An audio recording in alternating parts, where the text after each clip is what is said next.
제일 많이 관심 있어 하시는 무상교육이랑 이제 유상교육의 차이점, 캐나다 안에서의 자녀를 어떻게 양육하고 계시는지에 대한 것들, 제가 조금 이렇게 자유롭게 이야기 나누면서 정보 공유하는 그런 시간 가져보고자 합니다.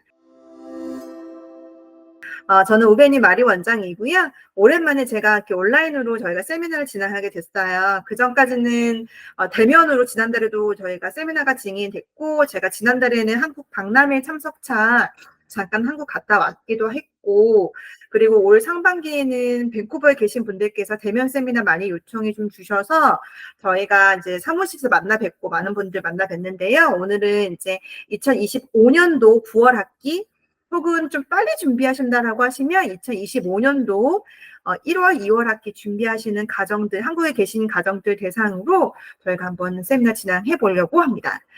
이렇게 우리가 아무래도 이제 인터넷 시대이긴 하지만 이렇게 진행하다 보면 여러 가지 문제가 발생할 수 있는데 필요한 것들 옆에 채팅창에다가 글을 남겨주시기도 하시고 가끔 커넥션이 안 좋거나 혹은 제 목소리가 들리지 않는다라고 하시면 옆에 코멘트 남겨주시면 저희 직원분들께서 도움을 주실 거니까 걱정하지 않으셔도 될 것 같습니다.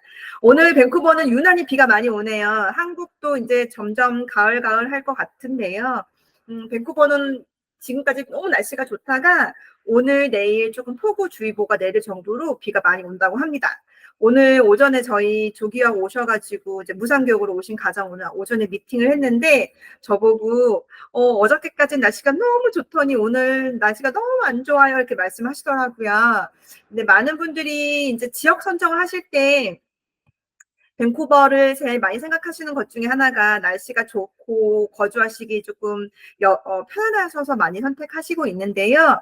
실질적으로 비가 온다고 해서 그렇게 많이 내리는 거는 1년에 몇 번 되지 않는 것 같고요. 좀 부슬부슬 내린다던가 아니면 조금 저녁 밤에 비 왔다가 낮에는 이렇게 화창하게 개는 그런 날씨여서 저는 개인적으로 가을, 겨울 이제 밴쿠버에서 지내는 거 그렇게 나쁘지 않을까? 저는 그렇게 생각하고 있습니다.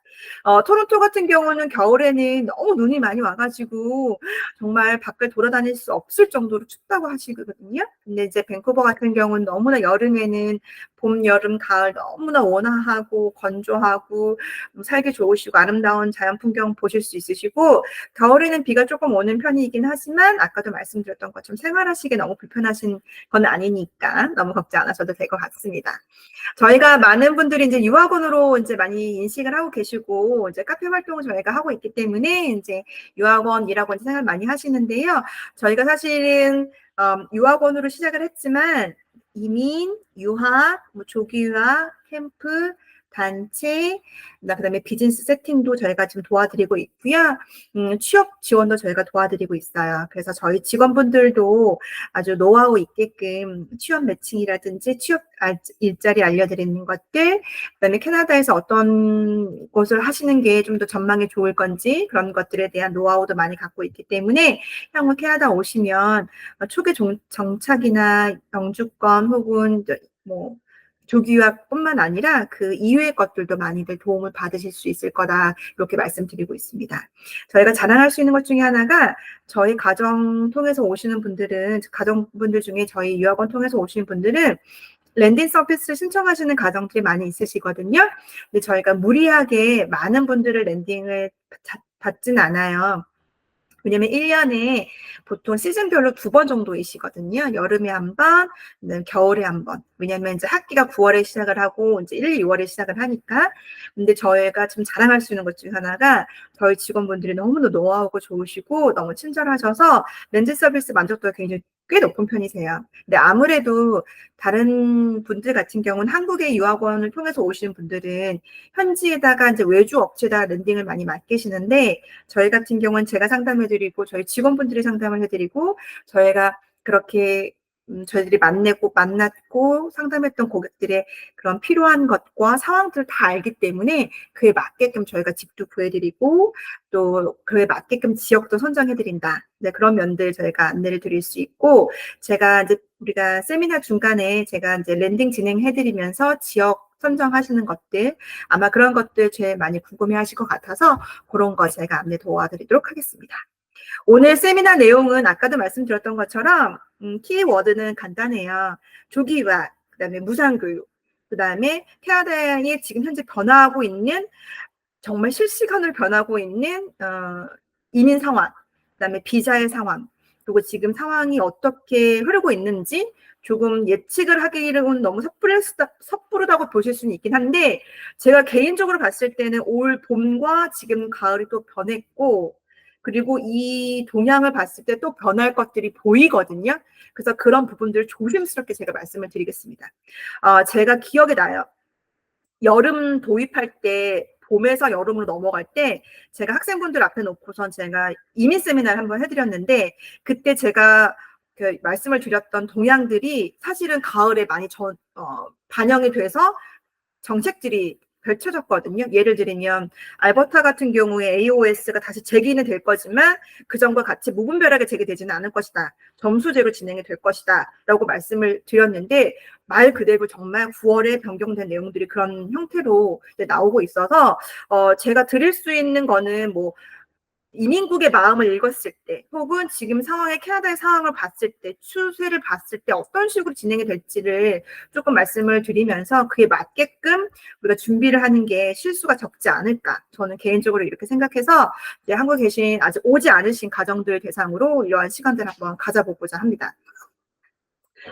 많은 분들이 캐나다를 선택하신 이유가 있으실 거라고 생각이 되는데요. 캐나다의 가장 큰 장점은 지금 현재로서 제가 말씀드릴 수 있는 거는 그래도 어느 나라보다 미국보다 훨씬 더 안전한 나라라는 거, 그거 제가 추천드리고, 캐나다에서도 여러 지역이 많이 있잖아요. 토론토, 밴쿠버, 할리팩스, 노바스코샤, 알버타, 마니토바 등등 많이 있으신데, 아무래도 자녀를 동반을 해서 아빠 없이 엄마가 오시는 경우다라고 하시면 안정적인 것과 거주적인 부분들을 다 아우러서 보셔야 되기 때문에 그런 면들을 보고 선택을 하신다라고 하면 저는 개인적으로는 밴쿠버 쪽이 좀 더 낫지 않을까 이렇게 생각을 하고 있고요. 많은 분들이 영주권까지 보신다라고 하면 밴쿠버보다는 알버타 쪽이나 다른 지역으로 가는 게 낫지 않을까라고 생각하신 분들도 분명히 계실 거라고 생각이 들어요. 다만 지금 변경된 이민법에 의거하면 알버타도 사실은 답은 아니다. 저는 개인적으로는 알버타보다는 차라리 BC주에 남아서 BC주에서 지금 변경되고 있는 이민법에 의거하여 지금 적용이 되고 있는 실질적인 것들이 있거든요. 그런 부분들로 인한 결과물이 지금 나오고 있어요. 그래서 제가 나중에 말씀을 드리긴 할 텐데 그거를 조금 예측을 하고 조금 밴쿠버 쪽으로 공략을 하는 게 어떨까라고 생각을 하고 있고요. 뭐 그렇다고 해서 만약에 난 지금 당장 혹은 영주권을 받고 캐나다를 가길 원한다라고 하시면 제가 세미나 후반부에 그러한 방법들도 한번 제시해 보도록 하겠습니다. 저는 아들 녀석이 하나가 있는데요. 지금 6학년이 됐고, 이제 여기는 캐나다 나이로는 11세예요. 많은 분들이, 조기유학을 준비하시는 데 있어서 제일 궁금해 하시는 게 우리 아이가 몇 학년으로 배정이 될까? 이 부분을 굉장히 궁금해 많이 하시더라고요. 한국이랑 캐나다가 조금 다른 것 중에 하나는 캐나다는 5살 때, 즉 이렇게 5살 때 보이시나요? 제가 PPT 이렇게 동그라미 치고 있습니다. 이 5살 때 학교를 가요. 이 5살 때 킹더가든이라고 하는 킹더가든 이제 학년을 시작을 하는데 한국으로 이제 굳이 번역을 하자 그러면 유치원이라고 번역을 하시는 분들도 있기는 하세요. 근데 사실은 학년제이기 때문에 유치원의 의미와는 조금 다르세요. 왜 그러냐면 킹더가든일지라도 1학년 혹은 7학년이랑 동일하게 9시에 갔다 3시에 오거든요. 그리고 학년이기 때문에 뭐 유치원은 아니에요. 학년이기 때문에 성적도 나오고 있고요. 다만 일찍 학교를 간다, 5세에 간다라고 이제 이렇게 이해해 주시면 되실 것 같으세요. 그렇기 때문에 일단 5세에 갔기 때문에 한국은 8세에 가잖아요. 그러니까 8세지만 뭐 7세 그러니까 만 나이로 7세 정도에 가는 건데 1년 좀 일찍 학교를 가는 면이 있어서 한국의 학년과 캐나다의 학년이 조금 다르다 이렇게 보실 수 있습니다. 그래서 제일 정확한 거는 저에게 아이가 태어난 출생 연도를 주시면 제가 이 아이들이 교육청의 배정 연도가 몇 학년으로 배정이 되게 되는지 제가 자세하게 안내를 드릴 수 있습니다. 교육청마다 이제 조금씩 학년제를 가지고 있는 시스템이 조금 다른데요. 예를 들면 밴쿠버 교육청, 버나비 교육청 같은 경우는 뭐 노스 밴쿠버, 웨스트 밴쿠버 교육청 같은 경우는 킨더가든부터 7학년까지가 엘리멘터리 초등학교라고 보실 수 있고요. 8학년부터 12학년까지가 세컨더리, 고등학교다. 이렇게 보실 수가 있습니다. 그리고 뉴웨스민스터 교육청, 코크틀람 교육청 같은 경우는 킹더가든부터 5학년까지, 그레이드 5까지가 엘리멘터리, 6, 7, 8 이렇게 미들스쿨, 그다음에 9, 10, 11, 12 이렇게 하이스쿨 이렇게 나누어서 학년제가 진행이 되고 있어요. 보면 뭐 제가 봤을 땐 큰 차이가 나지는 않고요. 저는 개인적으로는 초등학교, 그다음에 미들스쿨 이렇게 하는 학년제 아이를 보내고 있는데 저는 이 시스템도 좋은 것 같아요. 왜냐하면 조금 더 세분화하게 대해서 아이들을 그룹핑을 하기 때문에 아이들이 조금 더 재밌게 공부할 수 있는 듯한 느낌이 좀 들고요. 뭐 어떤 분들 같은 경우는 뭐 아니다 나는 그냥 엘레멘터리에서 7학년까지 있기를 원한다라고 하시는 분들도 있으세요.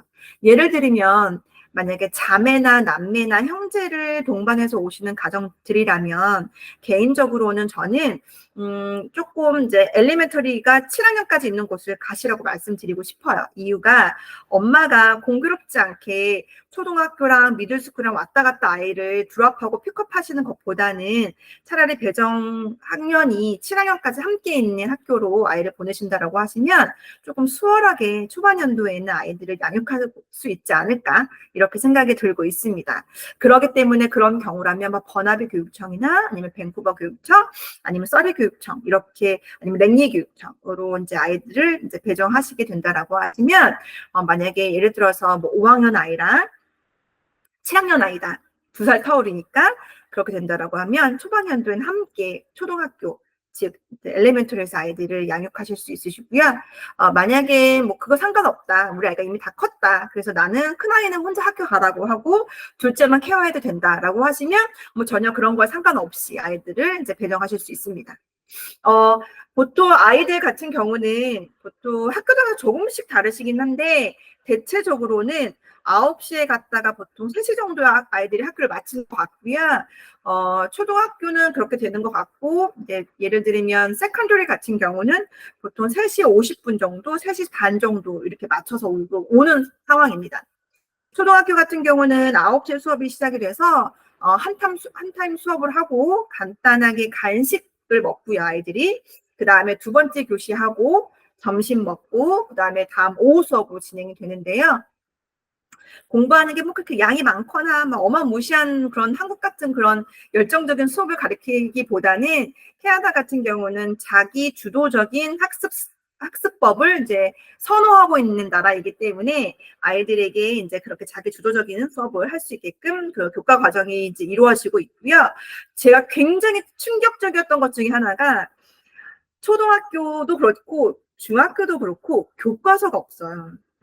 한국은 우리 저보다 좀 다들 어리신 분들이실 것 같긴 하지만 저희 참여해 주시는 분들께서 저 어렸을 때만 해도 교과서 다 일일이 학기 시작하면 받아서 이렇게 이쁘게 책 사고 학교 갔잖아요. 근데 여기는 교과서가 없어요. 그래서 그 얘기인즉슨 교과 과정에 따른 커리큘럼은 있어서 진행이 되는데 그 교과 과정에 의거해서 내가 내 수업을 듣고 내가 내 교과서를 만든다라고 보시면 되세요. 그래서 학년이 다 끝나기 전에 대체적으로 초등학교 같은 경우는 선생님하고 2번 정도의 학교 면담을 하게끔 되는데 첫 번째 면담인 경우에는 학기가 시작되시고 대략 한 8주 정도 지나고 나서 선생님하고 엄마하고 혹은 아빠하고 학교 선생님이랑 이제 미팅을 하게 되는데 그때 주로 나누는 내용은 우리 아이가 별 문제가 없는지, 이 아이가 수업을 잘 따라가고 있는지, 혹은 선생님이 보셨을 때 우리 아이가 뭐 어떤 걸 더 했으면 좋겠는지, 혹은 엄마가 우리 아이의 어떤 면들을 더 요구를 하시는지 대한 내용들을 주로 선생님과 얘기를 많이 나누고요. 그때 대부분의 한국 가정들은 큰 문제가 발생하지는 않지만 간혹 이제 조금 도움이 필요한 아이들이거나 혹은 학습이 조금 부족한 아이들인 경우에는 선생님이 이제 학부모에게 그런 부분들을 제시를 하는 경우가 이제 그때 많이 발생을 하고 있고요.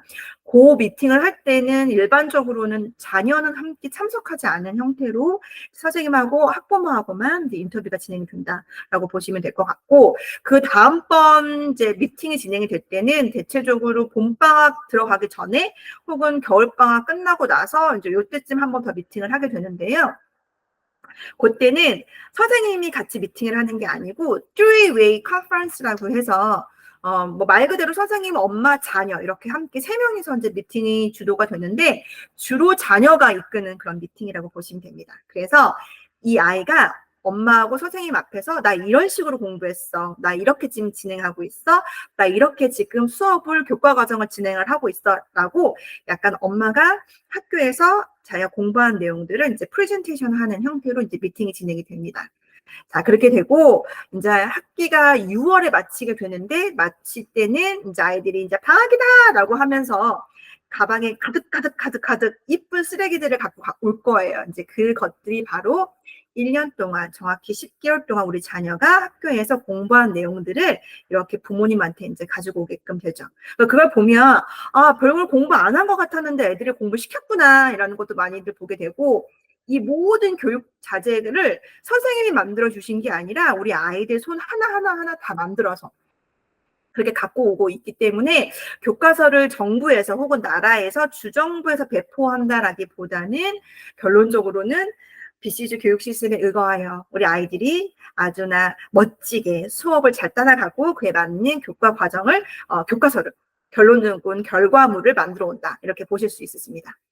마찬가지로 미들스쿨, 세컨더리도 마찬가지세요. 물론 지금 같은 경우는 옛날과 너무 다르게 요즘에는 이제 우리 하이테크, 이제 컴퓨터를 이용한 수업을 많이 진행이 되고 있어서 중학교에서도 아이들 입학할 때 그리고 고등학교도 입학할 때 어느 정도 일정 사양 이상의 컴퓨터를 가지고 오라고 얘기를 하고 있고요.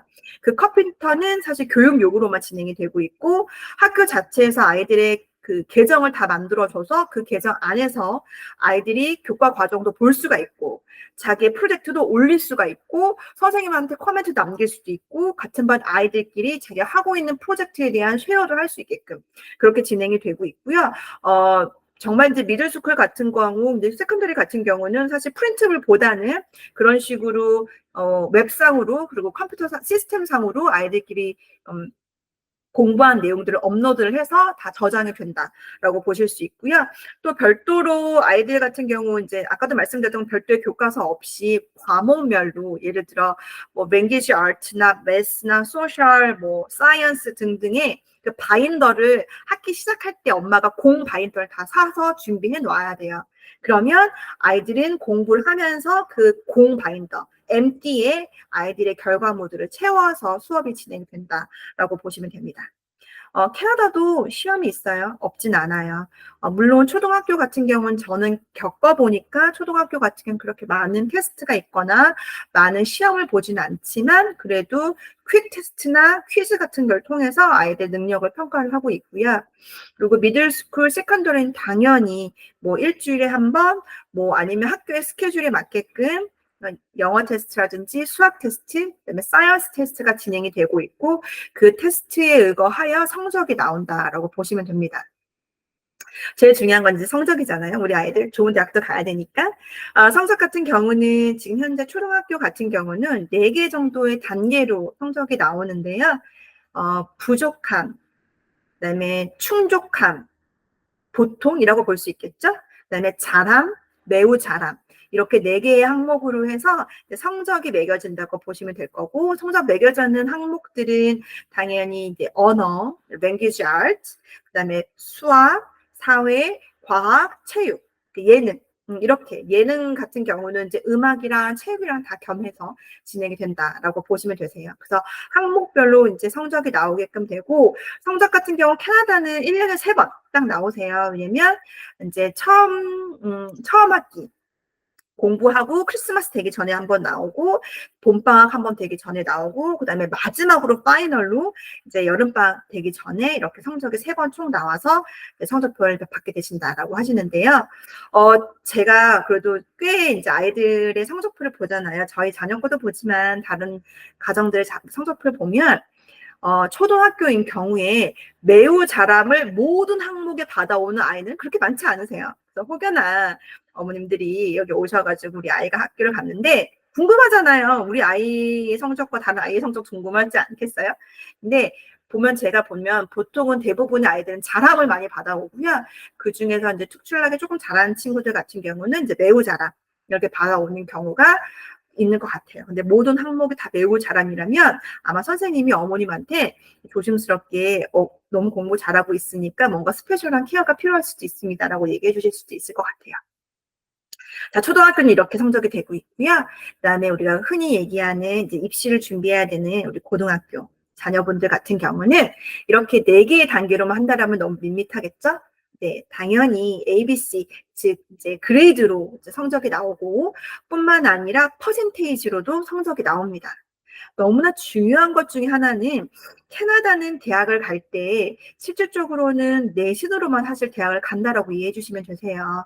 물론 내신이 100%다라고 말할 수는 없지만 그래도 상당히 많은 부분을 내신을 차지하고 있고 한국처럼 수능이나 별도의 이런 테스트를 보고선 대학을 가는 게 아니라 내신의 성적과 그리고 이 아이의 에세이나 아니면 뭐 자소서 등등 혹은 이 아이의 방과 후 활동에 대한 내용들 혹은 이 아이가 뭐 별도로 특출나게 뭔가 잘한다라고 하면 수상 경력 등등을 가지고서 사실 대학을 지원한다라고 보시면 되세요. 우리는 일반적으로 우리 아이들이 다 좋은 명문 대학교로 이제 입학을 한다면 너무 좋겠지만 사실 아이의 성적과 아이의 능력에 의거해서 사실 대학을 입학을 시켜야 되는 부분이기 때문에 어머님들이 이제 대학을 입시를 생각을 하시는 분들이라면 조금 그에 맞춰서 좀 정보도 많이 얻으시고 플래닝을 좀 준비를 하셔야 되는데요. 대학을 입학하기 위해서는 실질적으로 10학년 11학년, 12학년의 성적을 가지고 대체적으로 대학을 간다라고 보시면 되세요. 이유는 대학 원서를 넣고 지원을 할 때 보통 UBC 같은 경우는 11학년, 12학년에 8과목의 과목을 입력을 하게끔 되어 있으세요. 전체적인 성적표는 제출을 하나, 즉 모든 성적, 10학년부터 12학년까지 모든 성적은 제출을 하나 내가 제일 자신 있는 8과목을 선정을 해서 과목 코드를 넣게끔 되고 이 과목이 몇 점인지를 넣게끔 돼요. 예를 들면 내가 이과 계열로 지원을 하길 원하는 아이라면 예를 들어 영어, 수학, 그다음에 사이언스 같은 경우도 바이올로지나 케미스트리, 피직스 등등을 주로 내가 8과목을 선정을 해서 넣게끔 되죠. 근데 이 넣는 게 8과목을 과목만 넣는 게 중요한 게 아니라 넣었을 때 그 과목에 따른 퍼센테이지, 즉 예를 들면 100분율로 봤을 때 몇 점인지 90점인지 89점인지 95점인지 그걸 넣게끔 되어 있다라고 보시면 되세요. 그래서 내가 이과 계열을 지원하시려는 그런 아이라면 8과목을 선정하실 때 주로 이제 그런 미리 신경을 쓰셔서 이과 계열의 학과목들을 들으시고 그 과목 관리를 잘 하셔서 기입을 하시고요. 문과 계열이거나 혹은 경상 계열이거나 혹은 국제학부를 지원하시는 분들이라면 마찬가지로 수업을 들으실 때 8과목들을 그런 집중력 있게 뭐 예를 들면 글로벌 마케팅이라든지 아니면 어카운팅이라든지 아니면 뭐 인바이먼트라든지 이러한 아니면 인터내셔널 릴레이션십이라든지 이러한 과목들을 들으시고 그 과목의 학점 관리를 잘 하셔서 기입을 하시기를 권유를 드리고 있습니다. 실질적으로 캐나다는 학교만 우리나라 같으면 고등학교 졸업장을 받기 위해서는 성적도 중요하지 않고 출석률도 중요하지 않고 고3까지만 잘 학교만 다니면 고등학교 졸업장을 수여를 하는데요. 캐나다 같은 경우는 공부만 했다고 해서 고등학교 졸업장을 받는 게 아니라 고등학교 졸업할 때까지 10학년, 11학년, 12학년에서 따야 되는 필수 이수학점, 80학점을 이수하셔야지만 고등학교 졸업장을 딸 수가 있어요. 근데 이 80학점 같은 경우도 실질적으로는 필수 이수 과목은 24학점이고 대부분 나머지 학점은 이제 선택 과정으로 이제 보신다라고 보시면 되고요. 필수로 꼭 따셔야 되는 과목은 영어, 수학, 과학, 사회, 체육 이 5개 분야에서는 딱 지정된 과목들이 있기 때문에 딱 그건 무조건 공부하셔야 되고요. 그 외에 필수가 아닌 선택 과목으로 이수하셔야 되는 것들은 아까 제가 안내드렸던 것처럼 이과 계열을 가길 원하는 아이들이라면 이과 계열의 수업도 좀 더 보충해서 듣는 거죠. 예를 들면 푸드나 소셜을 듣기보다는 사이언스를 케미스트리 11, 케미스트리 12 혹은 피직스 11, 피직스 12을 더 듣는다던가 혹은 내 아이가 국제학부를 지원을 하거나 경상계열이나 비즈니스나 어카운팅을 지원하는 아이라면 반드시 들어야 되는 이 필수 과목들은 듣고요. 그다음에 추가로 들으셔야 되는 선택 수업인 경우에 예를 들어 인바이먼트나 아니면 국제무역이라든지 아니면 어카운팅이라든지 아니면 소셜이라든지 글로벌 이슈라든지 이러한 과목들을 더 들으셔서 네, 수업을 들으시면 된다라고 이렇게 생각을 하시면 됩니다. 그렇기 때문에 가급적 아이들한테 8학년, 7학년 정도 됐을 때는 한 번 정도는 문제의 화두를 던져봐야 돼요. 너가 과연 어떠한 학과를 가고 싶니? 혹은 어떤 학부를 가고 싶니? 그게 어느 정도 결정이 돼 있으셔야지만 미리 그거에 대한 제시나 가이드를 할 수 있다. 이렇게 보실 수 있고요. 실질적으로 대학 지원 원서를 넣는 데에 점수가 들어가는 거는 11학년, 12학년이다라는 거 꼭 마인드 해주셔서 10학년부터 아이를 잡을 필요는 없으나 개인적으로 제가 여태까지 관리했던 학생들을 보면 9학년, 10학년 때 공부 놓은 애들은 사실 11학년 성적 나올 리가 없거든요. 그렇기 때문에 사실은 냉정하게 말씀드리면 9학년, 10학년 때부터 아이의 공부 학습 스타일, 아이의 그다음에 공부하는 그런 목표치 이런 거 세워두셔서 어머님께서 아버님께서 가이드 하시기를 권유를 드리고 있습니다. 많은 분들이 사실 실질적으로 대학 가야 되는 게 되게 중요한 부분이잖아요. 그래서 공부를 내신만 한다고 해서 또 다 갈 수 있는 부분은 아니어서 저희가 꼭 말씀드리는 것 중에 하나가 물론 너무 공부 잘해서 장학금을 받고 대학을 가면 좋겠지만 그렇지 못하는 경우도 있어요. 하지만 어찌됐든 간에 우리는 목표는 명문대다라고 생각을 하시면 미국 대학, 캐나다 대학 혹은 탑 티어에 있는 학교들을 지원을 하실 생각이 있으시잖아요. 그러시면 공부만 또 다는 아니라고 저는 보고 있거든요. 그래서 공부뿐만 아니라 학과 외에 교외 활동도 되게 중요한 부분이세요. 왜냐면 예를 들어 제가 몇 가지 예를 하나 드릴게요. 내신만 중요한 게 아니라 내신은 당연히 해야 되는 부분이고 그레이드 10, 그레이드 11 때 봉사활동이 굉장히 중요하게 들어가요. 예를 들면 UBC 같은 경우는 대학 입시 지원을 할 때 내신도 넣고요. 두 번째로는 5개 학문의 에세이를 쓰게끔 되어 있는데 이 5개 학문의 에세이가 그냥 단순히 구글 챗 GPT에서 끌어와서 쓰는 내용의 것들이 아니라 내 경험에 따른 것들을 넣게끔 되어 있으세요. 예를 들면 이 학과를 왜 지원하게 됐느냐, 지원 동기를 쓴다라고 하면 만약에 우리 아이가 향후에 의대나 약대나 치대를 갈 의사가 있어서 예를 들어서 메디컬 쪽이나 혹은 헬스 사이언스 쪽으로 지원하는 아이라고 하시면 나는 예를 들어 그레이드 10에 노숙자들한테 브렉퍼스트를 서비스하는 그런 봉사를 했는데 그걸 하다 보니 인간의 존엄성이라든지 인간의 생명의 소중함이라든지 그다음에 건강에 대한 문제라든지 이런 것들을 보면서 많은 생각을 해봤다. 그래서 그런 것들을 부모하고도 얘기를 많이 나눴고 그로 인하여서 내가 궁금해서 어느 날은 내가 차일드 하스피털 어린이 병동에 가서 한 번은 크리스마스 때 캐롤도 한번 불러봤다. 그러다 보니까 그런 것들이 나에게 인간애를 느끼게 되고 생명의 중요성을 생각하게 돼서 한 번 정도 이 분야를 공부하길 원한다라고 이제 시나리오를 잡는 거죠. 그래서 사실 입학사정관들도 너무나 도가 트이신 분들이기 때문에 이게 경험이 없다라고 하면 이 내용이 스며들지 않는다라는 걸 알고 있으셔서 그런 부분들을 이제 경험을 해보고 그에 따라서 아이가 이제 에세이를 쓸 수 있게끔 부모님들이 이제 지도를 해주셔야 되는데요. 사실 입학 공부 내신 준비하면서 이 봉사활동, 발런티어를 한다는 게 사실 쉽지가 않아서 저는 개인적으로 추천드리는 시기는 10학년 정도? 11학년 정도로 이제 저희가 말씀을 드리고 있고요. 실질적으로 제일 중요하게 보셔야 되는 것 중에 하나는 캐나다는 대학 원서를 쓰는 게 우리나라는 이제 대학교 원서 쓰는 게 한 대체적으로 수능이 끝나고 곧 있으면 수능인데 이제 수능이 끝나고 수능 결과가 나오면 대학 입시 원서를 쓰잖아요. 근데 캐나다는 12학년 들어가서 중간고사 마치자마자 대학 입시를 써요. 지금 다시 설명드리면 지금 12학년 아이들이 9월에 학기가 시작이 됐거든요. 근데 대체적으로 10월 중하반에 이제 중간고사 점수가 나올 거고요. 대부분의 대학교 4년제들은 11월 1일, 12월 1일부터 월가 시작이 된다고 보시면 되세요. 그러면 의아하지 않으세요? 12학년의 성적이 아직 다 나오지 않았고 중간 성적밖에 나오지 않았는데 그렇기 때문에 11학년 성적을 가지고 대학 지원 입시를 하게끔 될 거고 11학년의 풀 성적과 12학년의 중간까지 나온 성적을 가지고 대학 입시를 한다라고 보시면 되세요. 대학교 입장에서는 일단은 컨디션으로 아이에게 입학 허가를 주죠. UBC나 UT나. 그러면서 항상 코멘트를 남기죠. 자, 지금은 컨디션 오퍼야.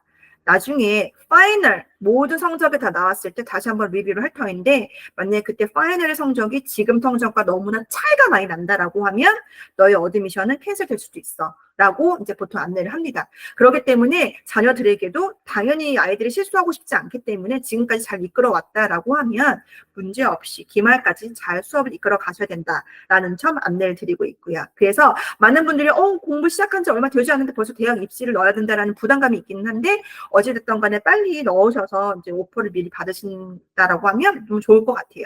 자, 또한 이제 UT 같은 경우도 이제 마찬가지로 아까 말씀드렸던 것처럼 대학 입시를 하실 때 8과목을 선정을 하셔서 이제 제출을 하시게 될 거고요.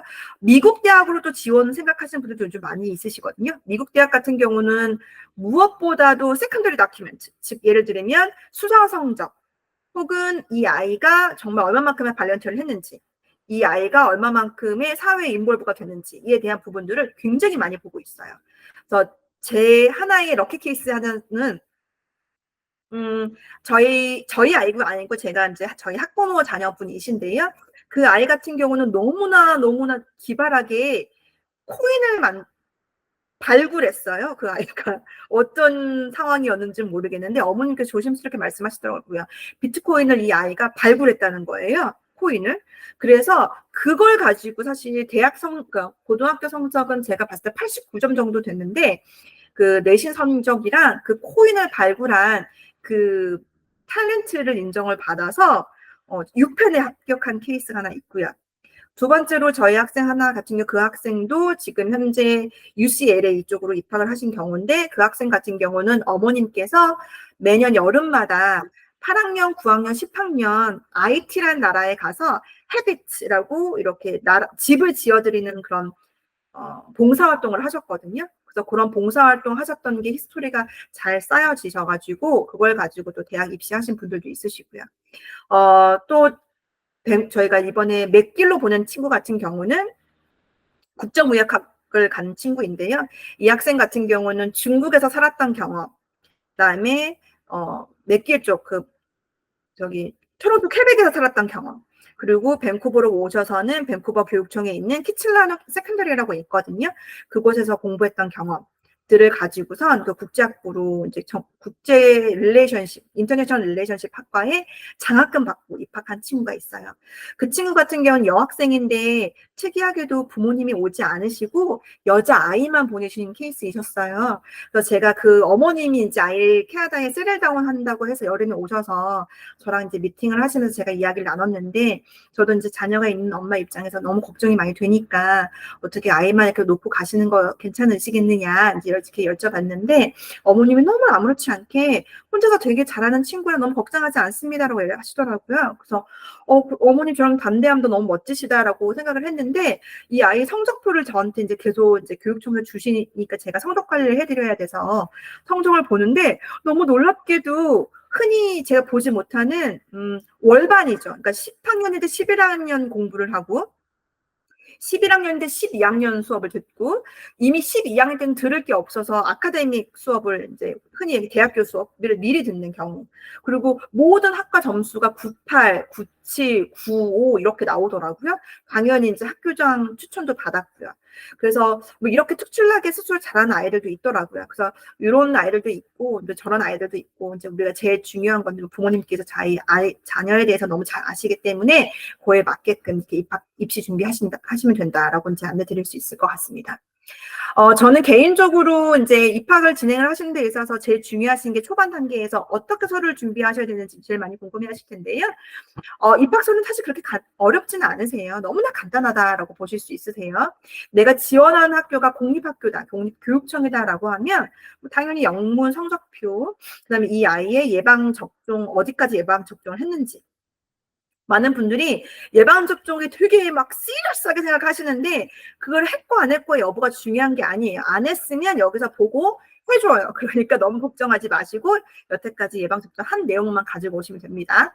어떤 부모님은 이번에 저희가 진행하셨던 부모님은 제가 예방접종 확인 증명서를 가지고 와라, 꼭 가지고 와라 라고 했더니 자기 아이는 주사 알러지가 있어서 여태까지 한 번도 안 맞으셨다는 거예요. 괜찮으세요? 없으시면 없으시다라는 사유가 분명하기 때문에 걱정 안 하셔도 된다라는 거 너무 걱정하시지 않으셔도 됩니다. 그래서 공립교육청으로 지원을 하시는 경우라면 간단하게 여권과 성적표, 예방접종 확인 증명서 준비하시면 되고요. 사립학교인 경우라면 뭐 추천서라든지 혹은 목사님의 추천서라든지 뭐 아니면 영어 점수라든지 이런 것들을 요구하는 경우가 있기 때문에 지원하시고자 하시는 학교에 맞게끔 저희가 안내를 도와드린다라고 보실 수 있습니다.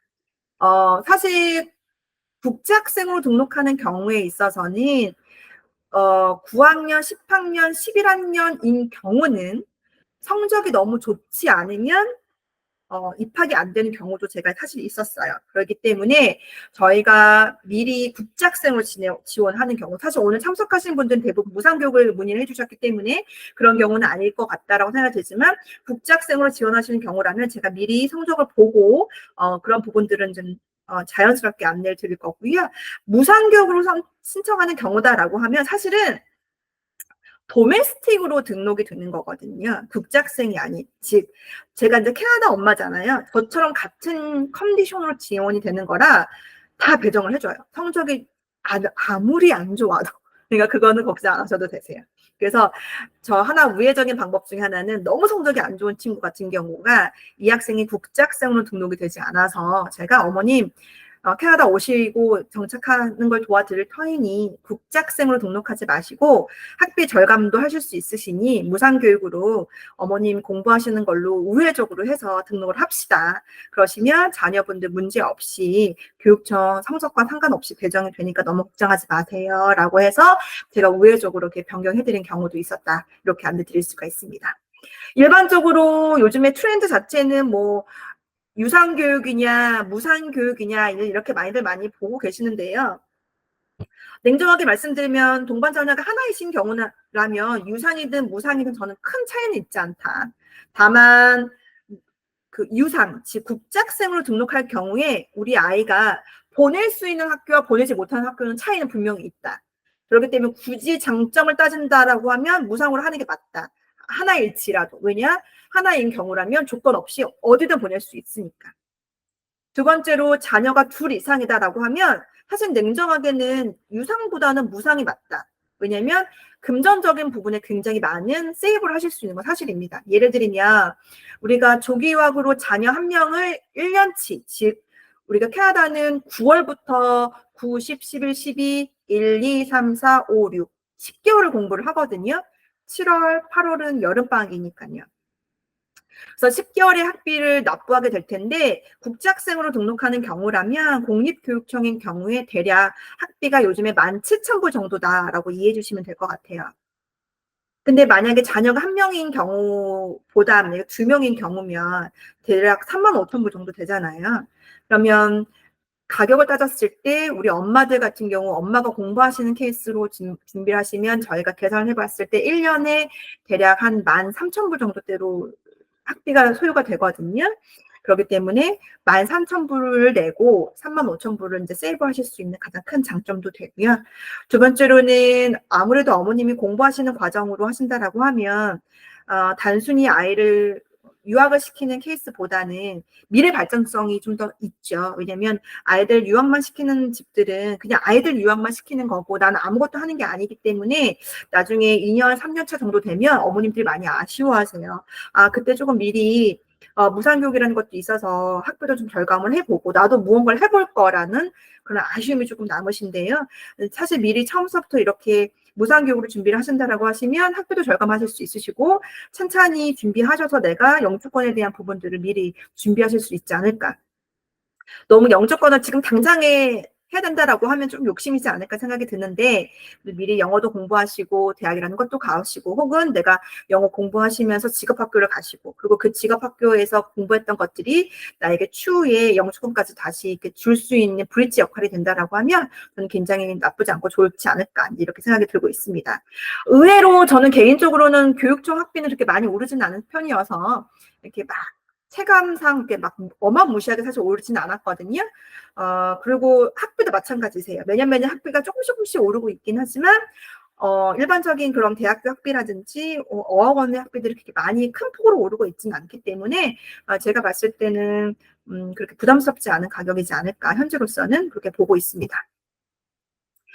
그래서 뭐 결론적으로 자녀가 한 명이든 자녀가 두 명이든 이제 일단은 무상으로 준비를 하시는 게 좀 낫지 않을까. 지금 상황에선 또 그렇고, 또 더군다나 아까도 말씀드렸던 것처럼 무상으로 오시는 경우라면 아이들이 도메스틱 컨디션이기 때문에 아이들이 캐나다에서 클럽 활동을 한다던가 아니면 아이들이 뭔가 조금 더 뭐 나아갈 때 뭐 사회 활동을 해야 된다거나 아니면 아이가 뭔가 선발이 됐을 때 국제학생들은 선발이 되지 않는 경우가 되게 많은데 그렇지 아니하고 엄마 밑으로 동반으로 있는 경우에 도메스틱인 경우에는 사실은 저희 그 가정 중에 한 분은 아이가 너무 축구를 잘해서 유소년 대표로 뽑히는데 그 아이가 엄마한테 얘기했다는 거예요. 내가 국제학생인 신분이면 유소년 대표가 될 수가 없다. 그러니까 엄마가 적어도 워크퍼밋이나 학생 비자를 가지고 있으면 내가 도메스틱처럼 카운팅이 되기 때문에 유소년 축구로 선발될 수가 있다. 그래서 그렇게 해서 또 무상교육으로 그 이유 때문에 또 바꾸신 분들도 있으시고요. 또 하키 같은 경우나 아니면 체육 스포츠 같은 경우도 더군다나 그런 면들이 또 있고 또 어떤 어머님 자녀 같은 경우는 특기생으로 선발이 됐어요. 너무 공부를 잘해서. 근데 국제학생한테는 특기생으로 공부 잘하는 아이들한테 서포팅이 해주지 않는다는 거예요. 그래서 어머님이 그래서 자녀가 나라에서 서포팅을 받을 수 있는데 신분이 지금 현재 국제학생이니 아이를 도메스틱으로 즉 무상교육으로 바꿔서 이제 그런 정부의 서포트를 받으신 경우도 이제 있으셨다. 그렇게 여러 가지 면들이 조금 혜택이 있으시다라는 거를 좀 안내를 드리고 있습니다. 많은 분들 그 다음으로 궁금해하신 것 중에 하나가 제일 먹고 살아야 되는 부분이 제일 중요하시잖아요. 뭐 어딜 가나 아이들은 잘 학교를 적응할 것이고 공부 열심히 할 거고 저희들도 엄마들도 열심히 이제 잘 적응하시긴 할 텐데 제일 중요한 건 생활 여건이기도 하고 주거 환경이 제일 중요한 부분이니까 보면 지금 현재 전반적인 지역을 제가 맵으로 지도로 보여드리고 있고요. 여기가 이제 밴쿠버 지역이시고 많은 분들이 선호하시는 게 밴쿠버 중에서도 UBC 지역 안에를 또 많이 선호하시고 그다음에 지금 버나비 지역 중에서도 노스 버나비 지역 그다음에 코키틀람 중에서도 이제 코키틀람 센터 지역이나 아니면 코키틀람 센트럴 지역 요즘에는 뭐 랭리나 서리나 이제 메이플리츠까지 많이 보고 계시는 상황이신데 지역적으로 저는 개인적으로는 지금 현재 랭리나 서리 지역 같은 경우나 뉴웨스민스터 같은 경우는 인도 내셔널리티가 굉장히 강하게 자리를 잡고 있기 때문에 사실 그런 면들을 고려했을 때는 선호되는 대상의 지역은 사실은 아니세요. 집값을 싼 것을 조금 더 저렴하기를 원하신다라고 하시면 저는 개인적으로 코키틀람 지역을 추천드리고 있거든요. 저도 최근에 이제 지금 뭐 10년간 버나비에 살다가 제가 이번 여름에 코키틀람에 이사를 왔는데 상대적으로 버나비 때는 중국인이나 인도 분들 많이 뵀었거든요. 근데 코키틀람 이 지역으로 오고 나서는 인도 분들 너무나 없으세요. 그래서 저는 이사 와 보니까 너무 좋네요. 그래서 만약에 집값도 훨씬 더 싸고요. 버나비보다는 렌트 비용이 훨씬 더 저렴한 편이어서 집값적인 부분을 좀 더 고려하시고 그다음에 인도 분들 많이 없기를 원하시는 분들이라면 코키틀람 지역 추천드리고 있고요. 그다음에 어린 자녀를 동반해서 오시는 가정이다라고 하면 전 제가 살아보니까 버나비 놀스가 최고예요. 네, 그래서 안전하고 여러 가지 커뮤니티 잘 되어 있고 주변 환경치도 너무 좋고 편의시설도 너무 잘 되어 있고 장보기 좋고 너무 좋아서 버나비 놀수로 저는 추천드리고 있고 그리고 조금 내가 교육열이 있는 엄마다. 나는 밴쿠버 캐나다 대학보다는 미국 대학을 선호해라는 엄마라면 저는 밴쿠버 웨스트 지역인 UBC 지역을 추천드리고 있습니다. 그래서 뭐 각각마다 렌트비가 좀 차이가 나기는 하는데 밴쿠버 웨스트 지역은 한 4,000불 정도 떼면은 방 2개의 콘도 렌트가 가능하시고 버나비 지역 같은 게 버나비 놀스는 방 2개에 3,000불 정도 떼 라면 충분히 가능하실 것 같고요. 코크텔람 지역 같은 경우는 대략 한 2,500불에서 2,800불대라면 방 2개 정도 이제 렌트가 충분히 가능하실 거라고 보고 있습니다. 그 다음으로 보시면 생활비에 대한 부분인데요. 좀 냉정하게 말씀드리면 한국에서 드시는 거랑 비슷하게 드시는 것 같으세요. 그러셔서 생활 먹고 쓰시는 건 아마 비슷하게 드실 것 같고, 아마도 렌트비는 아마 한국보다는 조금 이제 생각을 해 놓으셔서 큰 금액이시니까 단달에 들어가시는 렌트비는 생각하시고요.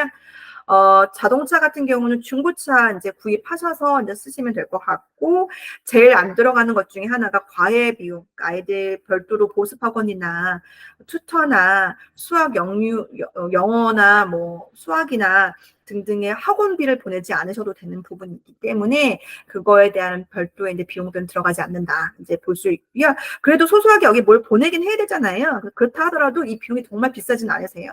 저희 태권도 보내는데요. 태권도 일주일에 2번 보내거든요. 한 달에 13만 원 정도 된다고 보시면 되세요. 큰 비용 아니신 것 같고요.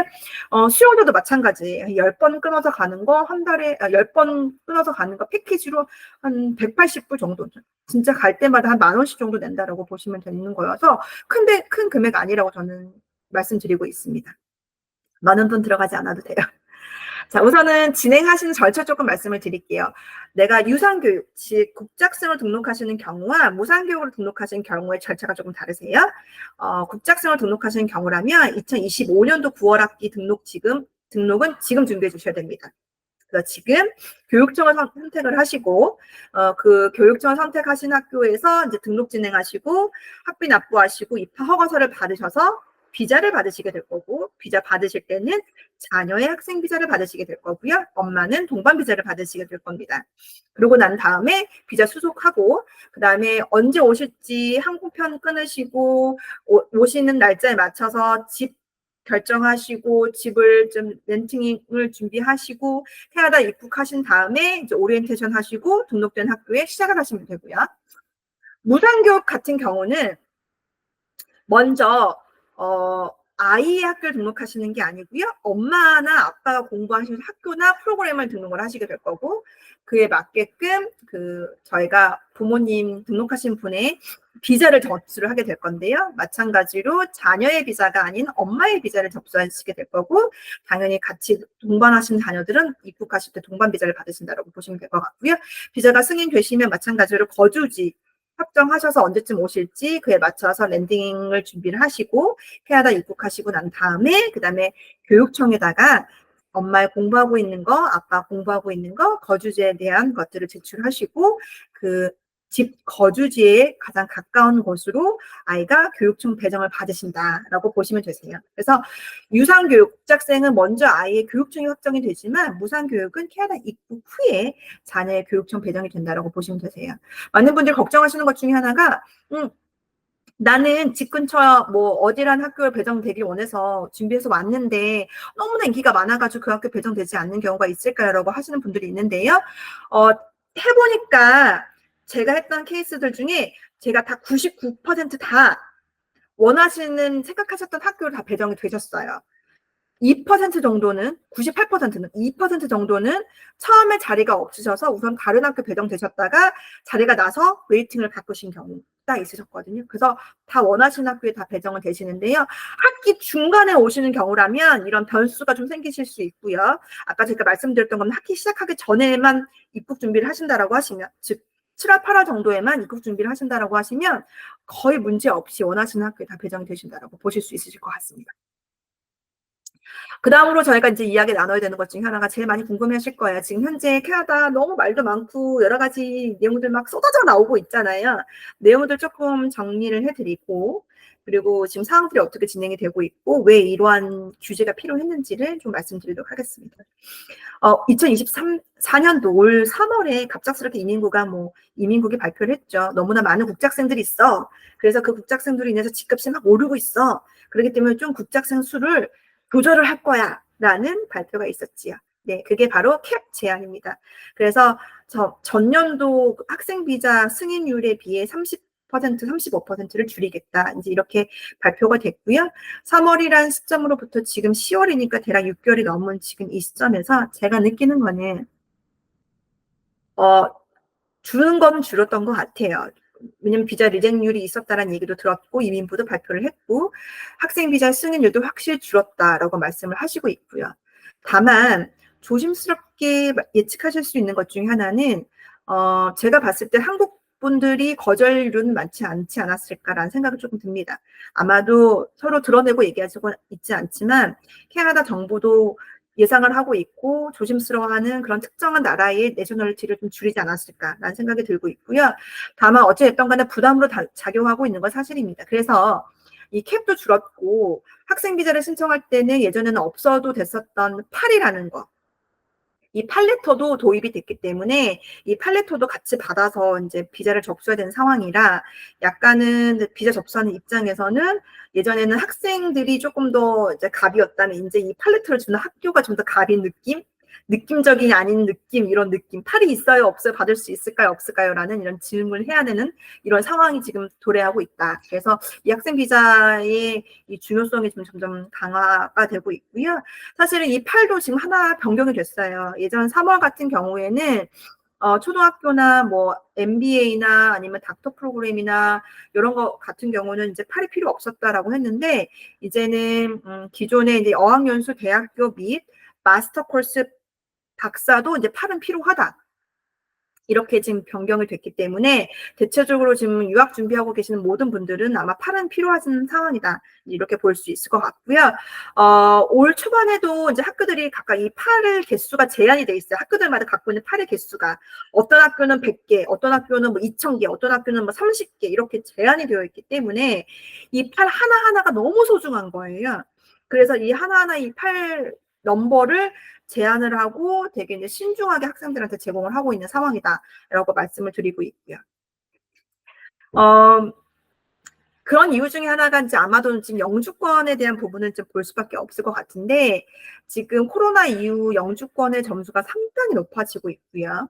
이 영주권 뿐만 아니라 저희가 이제 오늘 이제 세미나 진행하면서 저희 직원분들이랑 이런저런 점심 먹으면서 얘기를 하면서 찾아보니 2023년도 신규 영주권을 받은 나라의 내셔널리티를 확인해봤어요. 놀라운 숫자가 보여지더라고요. 정부에서 이제 나온 수치이기 때문에 제가 만든 수치는 아니고요. 2023년도 1년 동안 영주권을 취득한 나라의 넘버 원의 나라는 인도, 당연히 인도.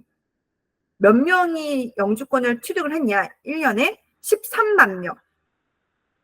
2위는 중국, 차이나.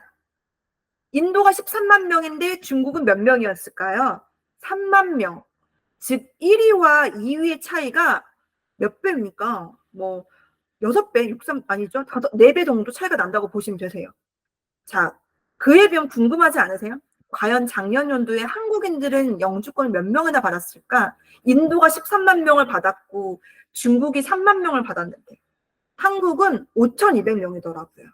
자, 이걸 봤을 때는 확실히 느껴지시죠? 어느 특정 나라를 제안을 하고자 하는 느낌이 저는 보인다고 보고요. 그에 따라서 올 2주 전에 발표됐던 것 중에 하나가 퀘벡이라는 도시는 자치제이거든요. 퀘벡 같은 경우는 이제 발표를 아예 했어요. 우리 영주권 줄 건데 우리는 각 나라마다 25%만 제한을 할게. 어느 나라 더 많이 안 주고 딱 25%. 맥시멈 25%까지만 줄 거야. 더 특정한 나라가 더 많이 받는 거 원치 않아. 라고 발표를 했습니다. 이 발표가 나왔다는 얘기는 100% 인도를 공약을 했다는 뜻이에요. 아마도 연방도 이와 같은 내용일 건데 아마 연방도 자체가 공식적으로 이 내용, 즉 내셔널리티에 대한 캡을 얘기하지는 않을 거예요. 왜냐하면 굉장히 인종차별적인 제안이기 때문에 그렇거든요. 하지만 내부적으로는 제가 아까 말씀드렸던 수치를 봤을 때는 분명히 내부적으로도 정부 안에서 통계적으로 알고 있을 거라고 생각이 들고 있고 그에 따른 캡이나 아니면 비자에 대한 리젝률도 적용하고 있지 않을까라는 저 생각이 들고 있고요.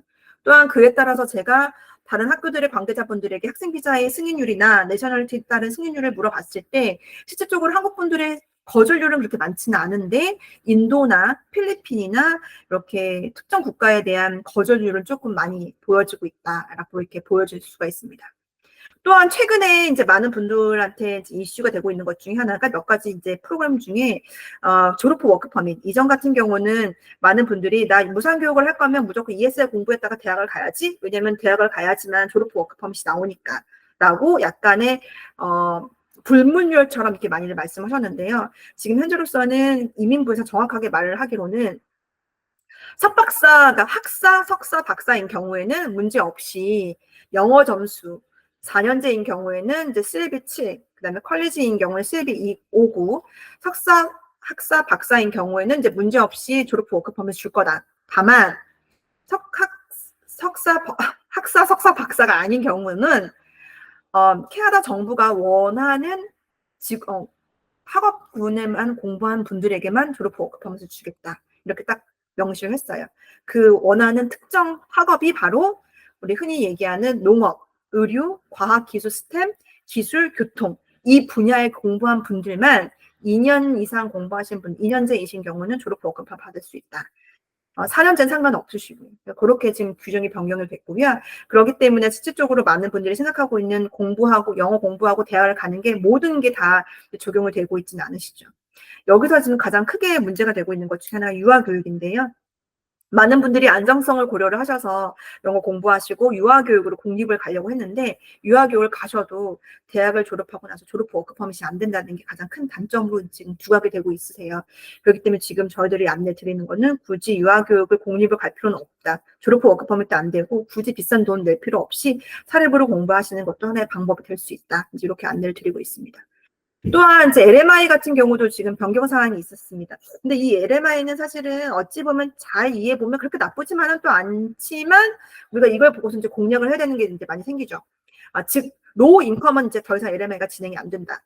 로우 인컴은 지금 실업률이 높기 때문에 실업률이 6% 미만으로 내려가지 않는 이상은 더 이상 LMI 할 수 없다. 다만 지금 현재 우리가 미디언 하이 웨이지가 28불 85이니까 28불 8호 이상 29불로 고용 책정이 된다라고 하면 변경된 LMI와 상관없이 무조건 하이 인컴, 하이 웨이즈로 LMI 지원이 가능하다. 자, 그러면 여기서 하나. 그러면 무엇이 있을까요? 예를 들면 간호 같은 경우도 가능하고요.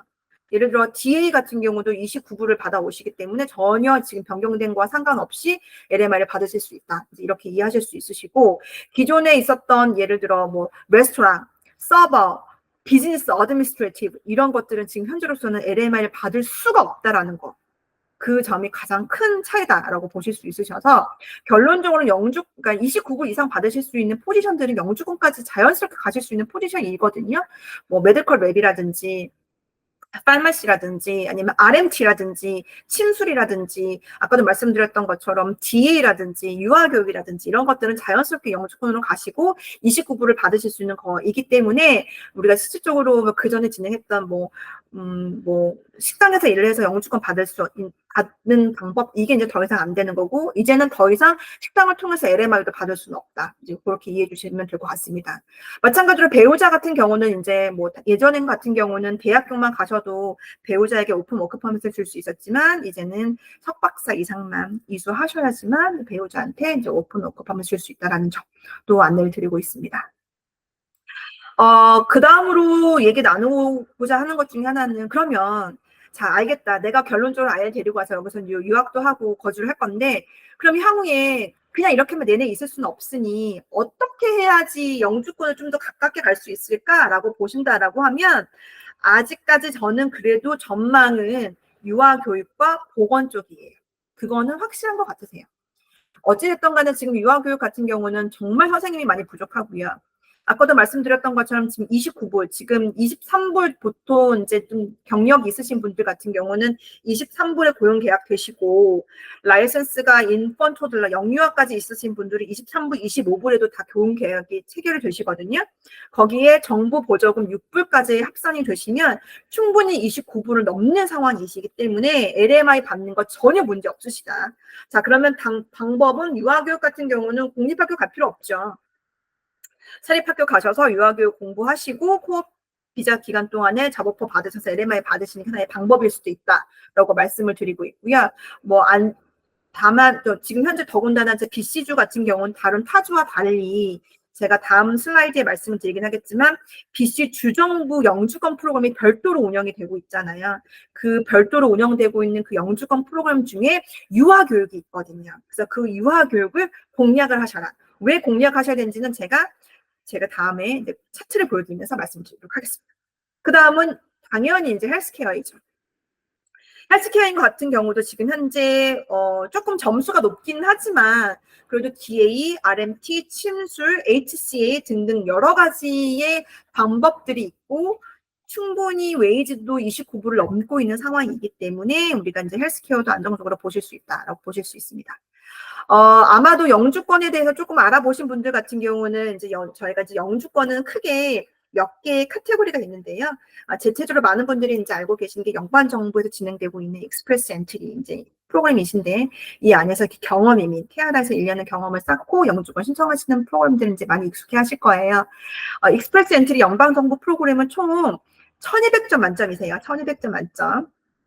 이 1200점 만점 중에 우리가 이제 점수를 합산을 해가지고 점수가 토탈이 나게끔 되는데 토탈 하실 수 있는 점수의 합산의 항목들은 국가, 내 나이, 언어의 능력, 그다음에 몇 명의 가족 구성원인지, 학력, 경력, 그다음에 잡업과 있느냐 없느냐 등등을 가지고서 점수 1200점 만들게 될 겁니다. 지금 현재 최근에 선발됐던 점수는요, 539점 정도로 커트라인으로 나왔고요. 사실 이 점수가 굉장히 어려워요. 제가 이 점수를 내려고 본다라고 하면 아마 적어도 석사 이상은 나오셔야지만 영어 점수가 나오시고 경력도 좀 있으셔야 되고 영어 점수도 대부분 7에서 8 정도는 만드셔야지만 되는 그런 점수인데 이 익스프레스 엔트리 안에서도 일반적인 이 539점은 아주 일반적인 경험 이민의 점수였고요. BCPMP와 동일하고 아주 비슷하게 익스프레스 엔트리 안에서도 우리가 카테고리별로만 따로 뽑을게라고 이 도입이 됐어요. 이 카테고리별만 따로 뽑을게라고 했던 이 카테고리는 보시다시피 프랑스 하는 경우 프랑스 하시는 분들만 카테고리 따로 뽑을게. 보건 쪽만 따로 뽑을게. 스템만 따로 뽑을게. 무역만 따로 뽑을게. 트랜스포테이션만 따로 뽑을게. 어그리컬처만 따로 뽑을게. 이렇게 뽑아놨죠. 자, 이게 보면 뭔지 눈에 보이시죠? 이게 바로 아까 말씀드렸던 대학교에서도 학부를 이것만 공부해야지만 졸업 후 워크퍼밋 줄 거야 라는 내용과 동일하다라고 보시면 되세요. 사실 이게 먼저 생겼고 이 이후에 이번에 이제 졸업 후 워크퍼밋 변형이 이제 익스프레스 엔트리의 카테고리 베이스를 겨냥을 해서 변경됐다라고 보실 수 있습니다. 보시면 아까도 말씀드렸던 것처럼 일반적인 캐나다 익스프레스 경험 이민이 539점 정도로 선발이 됐고요. 보시면 헬스케어 같은 경우가 지금 점수가 몇 점이죠? 헬스케어가 445점. 그죠? 보이시죠? 445점으로 선발이 되었다라고 보시면 100점 차이가 나는 거죠. 그래서 이렇게 공략도 해보실 수 있으시다라고 보시고요. 너무 깨알같게 제가 여러 가지의 직업군들을 넣어드렸어요. 그래서 헬스케어 같은 경우 우리가 지금 사실은 스템이거나 아니면 트랜스포테이션 지금 하기엔 조금 어려우시니까 만약에 다시 재교육을 하신다라고 하시면 헬스케어 프로그램 같은 경우 보시면 좀 뭐 여러 가지 과정들이 있으신데 하실 수 있는 것들이 제가 봤을 때는 덴탈 어시스팅 그다음에 뭐 RMT나 그다음에 아큐펑처 침술 쪽이시거나 HCA가 이쪽 분야로 들어간다라고 보실 수 있을 것 같습니다. 그 다음으로 보면 이제 BCPMP인데요. BCPMP는 약간 별동 부대처럼 익스프레스 엔트리의 연방정부와 달리 주정부에서 이제 이렇게 선발을 하는 그런 프로그램이에요. 마찬가지로 이 BCPMP도 일반 BCPMP가 있고 그 안에 부족한 것들만 따로 뽑을게라고 해서 프라이어티 직업군이 있으세요. 그 프라이어티 프로그램이 유아교육, 건설, 헬스케어, 기술, 테크놀로지, 그다음에 수익케어 이렇게 있고요.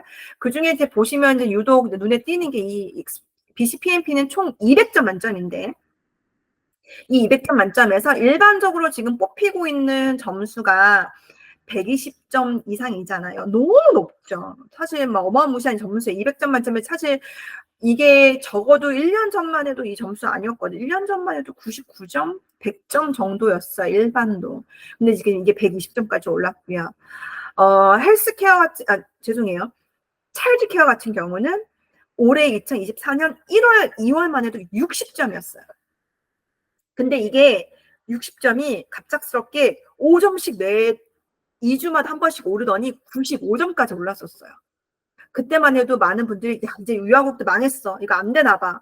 내가 이제 나한테는 하늘이 허락하지 않나 봐. 이미는 유아교육이 어떻게 95점을 만들어 못하나 봐. 이랬거든요. 근데 그때만 해도 제가 많은 분들한테 너무 걱정하지 마시고 일단 버티게 해보자. 분명히 점수는 내려갈 거다. 왜냐? 이유가 있어요. 유아교육 하시는 분들이 학력이 높지가 않으시기 때문에 점수가 어느 정도 필터링이 되고 나면 남는 점수 지원자들이 남을 수밖에 없거든요. 너무 다행히도 95점이었던 점수가 90점, 92점, 90 내려가셔서 지금 현재 85점, 83점 점점 내려가고 있는 추세이세요. 저는 개인적으로 말씀을 드리면 75점까지 내려갈 수도 있지 않을까, 혹은 80점까지 내려가지 않을까라고 보고 있어서 그 점수대를 예상을 하시고 준비하신다라고 하시면 차이드 케어 아직 답은 있다. 옛날 같으면 우리 무조건 외곽으로 갔었어야 되거든요. 그럴 필요 없다. 한국에서 경력 있으신 분들이라면 충분히 캐나다에서 1년 경력 쌓으시고 지원하실 수 있는 점수다라고 보실 수 있으세요. 근데 다만 안타깝게도 이 헬스케어가 문제인데요. 이 헬스케어 같은 경우는 99점이에요. 아직까지도. 이유가 있어요. 이 헬스케어 안에는 RMT나 DA만 있는 게 아니라 치과 의사도 있고 산부인과 의사도 있고 일반 의사도 있고 방사선사도 있고 너무나 공부를 많이 하시는 분들이 많더라고요.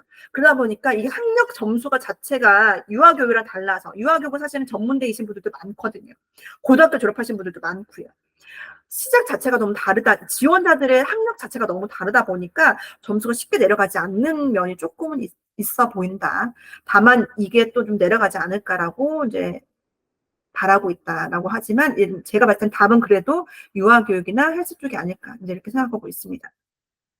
헬스케어 같은 경우는 보시다시피 지금 뭐 당연히 뭐 약사, 보건학, 뭐 치과, 외과에 뭐 많지만 우리가 지금 당장 의사가 될 수는 없으니까 그나마 해보실 수 있는 것 중에 하나가 RMT 쪽. 그래서 굉장히 인기가 많이 있으시고, 그다음에 DA 쪽, 덴탈 어시스팅 쪽, 그다음에 간호 쪽, HCA 쪽, 그다음에 침술 쪽 굉장히 많이 관심 있어 하시고, 그에 관련된 학과들이 지금 현재 많이 개발이 되고 있고 밴쿠버에서 운영이 되고 있기 때문에 무상교육 하시는 분들이라면 그런 과정들을 통해서 공부하시고 이제 무상교육 받으시고 영주권까지 자연스럽게 진행하실 수 있다라고 보실 수 있습니다.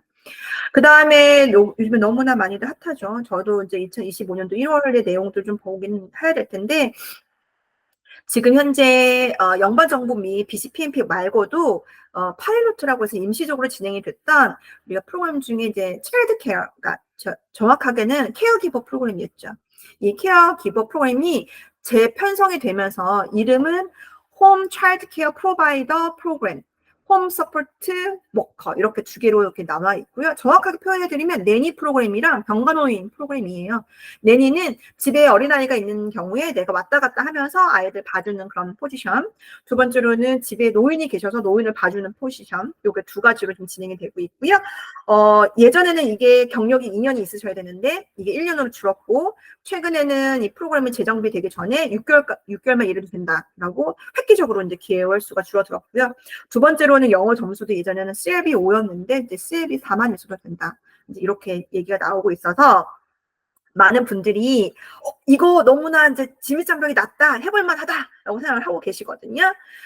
유아교육 프로그램 같은 경우 지금 현재 저희들 제안 드리는 거는 유아교육 코어 프로그램 통해서 캐나다에 오셔서 무상교육 하시고 고용주 찾으셔서 이제 차일드 케어 프로그램을 보시거나 아니면 BCPNP 유아교육 쪽으로 보시거나 아니면 지금 HCA 프로그램 중에 HCA 헬스케어 코어 프로그램이 있거든요. HCA 코어 프로그램 통해서 캐나다 오셔서 무상교육 하시고, 그 다음에 마찬가지로 HCA로 라이선스 받으셔서 BCPNP나 혹은 익스프레스 엔트리 연번정부 이민을 들어가시거나 아니면 그 노인 가정을 찾으셔서 홈 서포트 프로그램으로 연결을 하시거나 이렇게 저희가 제안성을 드려서 영주권까지 자연스럽게 가실 수 있게끔 저희가 제안을 드리고 있습니다. 무상교육을 하시기 위해서 가장 키포인트는 뭐냐? 두 가지 중에 하나를 충족하시면 돼요. 공부를 하시거나 엄마나 아빠 중에 한 명이 공부를 하시거나 학생 비자를 받아서 엄마나 아빠 중에 한 명이 워크 비자를 받으셔서 일을 하실 수 있는 형태를 만들어 주시거나 이렇게 두 가지를 하시면 될 것 같고요. 공부하는 경우라고 하시면 영어 공부하시고 대학을 가는 형태로 준비하시는 게 공부하는 케이스이시고요. 워크퍼밋을 받으시는 경우라면 지금 당장 LMR을 받으실 수는 없으시기 때문에 우회적으로 하실 수 있는 것 중에 하나가 이제 코어 프로그램을 통해서 엄마가 공부도 하고 일할 수 있는 비자를 받으시고 그걸 가지고 이제 무상교육을 신청을 하시는 건데요. 코어 프로그램을 가지고 무상교육을 하실 수 있는 교육청은 몇몇 교육청이 지정이 되어 있으세요. 예를 들면 밴쿠버 교육청, 버나비 교육청, 서리 교육청 이렇게 지정이 되어 있기 때문에 그 지역으로 자리를 잡으신다라고 하시면 문제없이 진행이 가능하다라는 점도 안내를 드리고 있고요. 또 하나 말씀드리는 것 중에 하나는 예를 들어서 내가 아이를 사립학교로 보내기 원해요. 그러면 엄마가 대학까지 가지 않고 영어 연수만 계속 공부를 하셔도 사립학교 같은 경우는 무상은 아니지만 캐나다 아이와 동일한 학비로 공부 참여를 하실 수 있다. 오늘 참가해 주신 분 중에 제가 아마 그 질문을 미리 받았는데 지인분이 리젠트 크리스천 스쿨 보내시는 가정이 있으시더라고요. 그 가정 같은 경우도 마찬가지세요. 부모 중에 한 명이 공부를 하시면 ESL만 해도 상관없으세요. 학생 비자가 있으시면 동반 자녀는 캐나다 국제학생, 인터내셔널 학비를 내는 게 아니라 국제학생이 아닌 도메스틱 캐나다 아이의 학비를 납부하시게 될 거고 그 학비 납부도 1년치 내시는 게 아니라 먼슬리로 내실 수 있다는 점 저희가 이제 추가적으로 안내를 드리고 있습니다. 마지막으로 나는 욕심이 좀 많아. 난 빨리 안전하게 나는 영주권 받고 캐나다를 갈 거야 라고 하시는 분들이라면 지금 제일 가능한 프로그램은 스타트업 이민이에요. 비용 자체가 많이 들기도 하지만 안정적인 것 중에 하나는 영주권을 받고 캐나다를 갈 수 있다는 점. 스타트업은 사실 혼자서 하실 수는 없으시고요. 변호사 사무실이랑 함께 진행을 하게 되는 프로그램이고요. 저희가 진행되고 있는 변호사 사무실이랑 함께 5명이 하나의 회사 구성체로 이루어져서 스타트업이라는 회사를 설립을 하시고 캐나다 정부의 스타트업을 지원을 하셔서 그에 맞게끔 기술 인지하시고 그다음에 영어 점수 내시고 뭐 등등 서류 제반 준비하셔서 영주권을 받고 캐나다 입국하신다라고 보시면 될 것 같고요. 성공 확률이 어떻게 되냐라는 질문 정말 많이 주시는데요. 변호사 사무실이 여태까지 접수했던 서류들이 다 렛러버 오퍼라고 해서 다 렛러버 오퍼를 다 받으셨거든요. 그래서 지금 현재로서는 실패 케이스는 하나도 없이 지금 다 운영이 되고 있고 다만 영주권 받기까지 시간이 대략 제가 봤을 때는 대략 2년 반에서 3년 정도 있다. 그래서 만약에 내가 조금 2년 반, 3년까지 기다릴 수는 없으니 미리 가고 싶다라고 하시는 분들이라면 스타트업은 스타트업대로 진행을 하시고 영주권은 그리고 일단 무상교육을 하실 수 있게끔 학생 비자나 아니면 코업 비자로 들어오셔서 캐나다에 정착하시고 거주하시면서 스타트업 접수하신 결과를 기다려 보시는 것도 하나의 방법이 아닐까 이렇게 제안을 드리고 있습니다. 이야기를 나누다 보니까 저는 사실은 이제 세미나가 길면 너무 지루해서 1시간 안에 끝내려고 했는데 벌써 1시간을 훌쩍 좀 넘었네요. 궁금하신 것 좀 있으실 것 같아서 부끄러워하지 마시고 옆에 채팅창이 있으니까 질문 남겨주시면 제가 답변 드리도록 하겠습니다. 주셨던 것들 사실 내용은 제가 미리 질문지를 받아보긴 했는데 아마도 너무 개인적이고 가정마다 내용들이랑 상황이 다르시기 때문에 개별 상담을 하시길 원하시는 분들이 대부분이실 거라고 생각이 들어요. 그래서 저희 직원분들한테 저희가 다 카톡이 연동이 되어 있으실 거라고 생각이 들어서 추가적으로 저희가 팔로업이 필요하시고 개인 상담이 필요하신 분들이라면 언제든지 말씀해 주세요. 그러면 제가 이렇게 한국 시간 맞춰서 보이스톡을 드리거나 화상 미팅으로 저희가 미팅도 다 해드리고 있으니까요. 너무 부담 갖지 마시고요. 제가 지금까지는 사실은 많은 분들이 궁금하신 내용들을 이제 봤었을 때 사실 특이하게 그 내용들이 별게 개인적인 것들이 있지는 않으셔서 주셨던 질문들을 제가 인용해가지고 오늘 세미나 같이 녹여서 말씀을 드렸거든요. 그래서 아마 조금 도움이 되셨을 거라고 생각이 들고 있고요. 영주권 같은 경우는 사실은 개인적인 상담을 통해서 어떻게 가는 게 좋은지, 어떻게 플래닝을 하시는지가 제일 중요한 부분이세요. 오늘 세미나는 내용은 사실은 겉도는 얘기를 또 있었고, 대체적인 것도 있었고, 전반적인 얘기였기 때문에 나와 일맥이 딱 맞지 않을 수도 있으세요. 그러시기 때문에 향후에 2차 상담 통해서 본격적인 가이드라인과 본격적인 학과 선택도 해보시는 게 좋지 않을까 생각이 듭니다. 제가 추가로 하나 말씀을 드릴게요. 지금 현재로서는 노스 밴쿠버랑 웨스트 밴쿠버 교육 코업이든 영어 연수든 절대로 무상교육은 안 되세요. 그래서 웨벤이랑 놀벤은 제외하시고 여기 또 혼동하시면 안 되세요. 밴쿠버 웨스트는 밴쿠버 교육청이시거든요. 웨벤이 아니거든요. 그래서 웨스트 밴쿠버, 노스 밴쿠버를 제외하고 모든 다 지역들은 대부분 다 무상교육이 가능하다라고 이해해 주시면 될 것 같고 코어 프로그램만 특정 교육청만 가능하다라고 이해해 주시면 될 것 같습니다. 오늘 세미나는 이렇게 마무리하는 걸로 하고요. 나중에 꼭 2차적으로 궁금하신 것들이 있으실 거라는 생각이 드니까요. 저희 직원분에게 연락 주시면 제가 2차적으로 안내 드리도록 하겠습니다. 오늘 너무나 반가웠고요. 즐거운 시간 되셨기를 바라며 즐거운 주말 되시길 바랄게요. 감사합니다.